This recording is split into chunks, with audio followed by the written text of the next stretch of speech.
فرعون پر اللہ تعالیٰ کے 5 دردناک عذاب۔ جب حضرت موسیٰ علیہ السلام کا عصا اژدہا بن کر جادوگروں کے سانپوں کو نگل گیا تو جادوگر سجدے میں گر کر ایمان لائے، مگر فرعون اور اس کے متبعین نے اب بھی ایمان قبول نہیں کیا، بلکہ فرعون کا کفر اور اس کی سرکشی اور زیادہ بڑھ گئی، اور اس نے بنی اسرائیل کے مومنین اور حضرت موسیٰ علیہ السلام کی دل آزاری اور ایذا رسانی میں بھرپور کوشش شروع کر دی اور طرح طرح سے ستانا شروع کر دیا۔ فرعون کے مظالم سے تنگ دل ہو کر حضرت موسیٰ علیہ السلام نے خداوند قدوس کے دربار میں اس طرح دعا مانگی کہ اے میرے رب، فرعون زمین میں بہت ہی سرکش ہو گیا اور اس کی قوم نے عہد شکنی کی ہے، لہٰذا تو انہیں ایسے عذابوں میں گرفتار فرما لے جو ان کے لیے سزاوار ہو اور میری قوم اور بعد والوں کے لیے عبرت ہو۔ حضرت موسیٰ علیہ السلام کی دعا کے بعد اللہ تعالیٰ نے فرعونیوں پر لگاتار 5 عذابوں کو مسلط فرما دیا۔ وہ 5 عذاب یہ ہیں۔ طوفان۔ ناگہاں ایک ابر آیا اور ہر طرف اندھیرا چھا گیا، پھر انتہائی زوردار بارش ہونے لگی، یہاں تک کہ طوفان آ گیا اور فرعونیوں کے گھروں میں پانی بھر گیا اور وہ اس میں کھڑے رہ گئے، اور پانی ان کی گردنوں تک آ گیا۔ ان میں سے جو بیٹھا وہ ڈوب کر ہلاک ہو گیا، نہ ہل سکتے تھے نہ کوئی کام کر سکتے تھے۔ ان کی کھیتیاں اور باغات طوفان کے دھاروں سے برباد ہو گئیں۔ ہفتے سے ہفتے تک مسلسل 7 روز تک وہ لوگ اسی مصیبت میں مبتلا رہے، اور باوجود اس کے کہ بنی اسرائیل کے مکانات فرعونیوں کے گھروں سے ملے ہوئے تھے،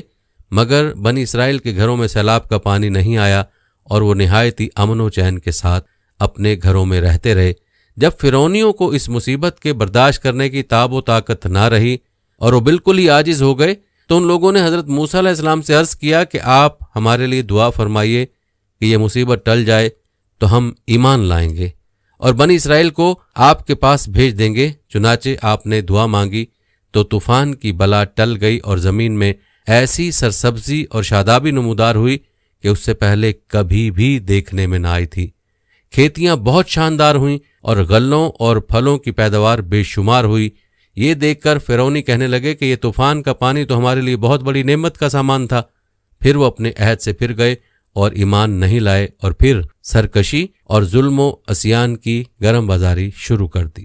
نمبر 2، ٹڈیاں۔ 1 ماہ تک تو فرعونی نہایت عافیت سے رہے، لیکن جب ان کا کفر و تکبر اور ظلم و ستم پھر بڑھنے لگا تو اللہ تعالیٰ نے اپنے قہر و عذاب کو ٹڈیوں کی شکل میں بھیج دیا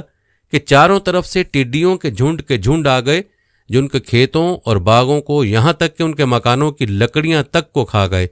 اور فرعونیوں کے گھروں میں یہ ٹڈیاں بھر گئیں جس سے ان کا سانس لینا مشکل ہو گیا۔ مگر بنی اسرائیل کے مومنین کے کھیت اور باغ اور مکانات ان ٹڈیوں کی یلغار سے بالکل محفوظ رہے۔ یہ دیکھ کر فرعونیوں کو بڑی عبرت ہو گئی، اور آخر اس عذاب سے تنگ آ کر پھر حضرت موسیٰ علیہ السلام کے آگے عہد کیا کہ آپ اس عذاب کو دفع ہونے کے لیے دعا فرما دیں تو ہم لوگ ضرور ایمان لے آئیں گے اور بنی اسرائیل پر کوئی ظلم و ستم نہ کریں گے۔ چنانچہ آپ کی دعا سے 7ویں دن یہ عذاب بھی ٹل گیا اور یہ لوگ پھر 1 ماہ تک نہایت ہی آرام و راحت میں رہے، لیکن پھر عہد شکنی کی اور ایمان نہیں لائے۔ ان لوگوں کے کفر اور عصیان میں پھر اضافہ ہونے لگا۔ حضرت موسیٰ علیہ السلام اور مومنین کو ایذائیں دینے لگے اور کہنے لگے کہ ہماری جو کھیتیاں اور پھل بچ گئے ہیں وہ ہمارے لیے کافی ہیں، لہٰذا ہم اپنا دین چھوڑ کر ایمان نہیں لائیں گے۔ نمبر 3، گھن۔ غرض 1 ماہ کے بعد پھر ان لوگوں پر کمل کا عذاب مسلط ہو گیا۔ بعض مفسرین کا بیان ہے کہ یہ گھن تھا جو ان فرعونیوں کے اناجوں اور پھلوں میں لگ کر تمام غلوں اور میووں کو کھا گیا، اور بعض مفسرین نے فرمایا کہ ایک چھوٹا سا کیڑا تھا جو کھیتوں کی تیار فصلوں کو چٹ کر گیا اور ان کے کپڑوں میں گھس کر ان کے چمڑوں کو کاٹ کاٹ کر انہیں مرغ بسمل کی طرح تڑپانے لگا،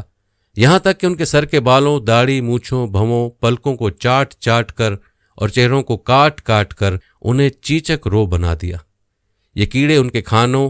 پانیوں اور برتنوں میں گھس جاتے تھے، جس سے لوگ نہ کچھ کھا سکتے تھے، نہ کچھ پی سکتے تھے، نہ لمحہ بھر کے لیے سو سکتے تھے، یہاں تک کہ 1 ہفتے میں اس قہر آسمانی و بلائے ناگہانی سے بلبلا کر یہ لوگ چیخ پڑے اور پھر حضرت موسیٰ علیہ السلام کے حضور حاضر ہو کر دعا کی، درخواست کرنے لگے اور ایمان لانے کا عہد دینے لگے۔ چنانچہ آپ نے ان لوگوں کی بے قراری اور گریہ وزاری پر رحم کھا کر دعا کر دی اور یہ عذاب بھی رفع دفع ہو گیا۔ لیکن فرعونیوں نے پھر اپنے عہد کو توڑ ڈالا اور پہلے سے بھی زیادہ ظلم و عدوان پر کمر بستہ ہو گئے، پھر 1 ماہ کے بعد ان لوگوں پر مینڈک کا عذاب نازل ہو گیا۔ ان فرعونیوں کی بستیوں اور ان کے گھروں میں اچانک بے شمار مینڈک پیدا ہو گئے، اور ان ظالموں کا یہ حال ہو گیا کہ جو آدمی جہاں بھی بیٹھتا اس کی مجلس میں ہزاروں مینڈک بھر جاتے تھے۔ کوئی آدمی بات کرنے یا کھانے کے لیے منہ کھولتا تو اس کے منہ میں مینڈک کود کر گھس جاتے۔ ہانڈیوں میں مینڈک، ان کے جسموں پر سینکڑوں مینڈک سوار رہتے، اٹھتے بیٹھتے لیٹتے کسی حالت میں بھی مینڈکوں سے نجات نہیں ملتی تھی۔ اس عذاب سے فرعونی رو پڑے اور پھر روتے گڑ گڑاتے حضرت موسیٰ علیہ السلام کی بارگاہ میں دعا کی بھیک مانگنے کے لیے آئے، اور بڑی بڑی قسمیں کھا کر عہد و پیمان کرنے لگے کہ ہم ضرور ایمان لائیں گے اور مومنین کو کبھی ایذا نہیں دیں گے۔ چنانچہ حضرت موسیٰ علیہ السلام کی دعا سے 7ویں دن یہ عذاب بھی اٹھا لیا گیا، مگر یہ مردود قوم راحت ملتے ہی پھر اپنا عہد توڑ کر اپنی پہلی خبیث حرکتوں میں مشغول ہو گئی۔ مومنین کو ستانے لگے اور حضرت موسیٰ علیہ السلام کی توہین و بے ادبی کرنے لگے، تو پھر عذاب الہی نے ان ظالموں کو اپنی گرفت میں لے لیا اور ان لوگوں پر خون کا عذاب قہر الہی بن کر اتر پڑا۔ ایک دم بالکل اچانک ان لوگوں کے تمام کنووں نہروں کا پانی خون ہو گیا، تو ان لوگوں نے فرعون سے فریاد کی، تو اس سرکش نے کہا کہ حضرت موسیٰ علیہ السلام کی جادوگری اور نظر بندی ہے۔ یہ سن کر فرعونیوں نے کہا کہ یہ کیسی اور کہاں کی نظر بندی ہے کہ ہمارے کھانے پینے کے برتن خون سے بھرے پڑے ہیں اور مومنین پر اس کا ذرا بھی اثر نہیں۔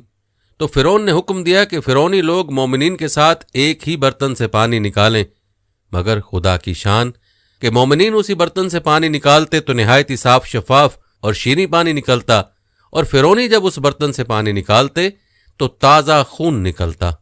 یہاں تک کہ فرعونی لوگ پیاس سے بے قرار ہو کر مومنین کے پاس آئے اور کہا کہ ہم دونوں ایک ہی برتن سے ایک ہی ساتھ منہ لگا کر پانی پئیں گے، مگر قدرت خداوندی کا عجیب جلوہ نظر آتا۔ ایک ہی برتن سے ایک ساتھ منہ لگا کر دونوں پانی پیتے تھے، مگر مومنین کے منہ میں جو جاتا وہ پانی ہوتا تھا اور فرعون والوں کے منہ میں جو جاتا وہ خون ہوتا تھا۔ مجبور ہو کر فرعون اور فرعونی لوگ گھاس اور درختوں کی جڑیں اور چھالیں چبا چبا کر چوستے تھے، مگر اس کی رطوبت بھی ان کے منہ میں جا کر خون بن جاتی تھی۔ الغرض فرعونیوں نے پھر گڑ گڑا کر حضرت موسیٰ علیہ السلام سے دعا کی درخواست کی، تو آپ نے پیغمبرانہ رحم و کرم فرما کر پھر ان لوگوں کے لیے دعائے خیر فرما دی، تو 7ویں دن اس خونی عذاب کا سایہ بھی ان کے سروں سے اٹھ گیا۔ الغرض ان سرکشوں پر مسلسل 5 عذاب آتے رہے، اور ہر عذاب 7ویں دن ٹلتا رہا، اور ہر 2 عذابوں کے درمیان 1 ماہ کا فاصلہ ہوتا رہا،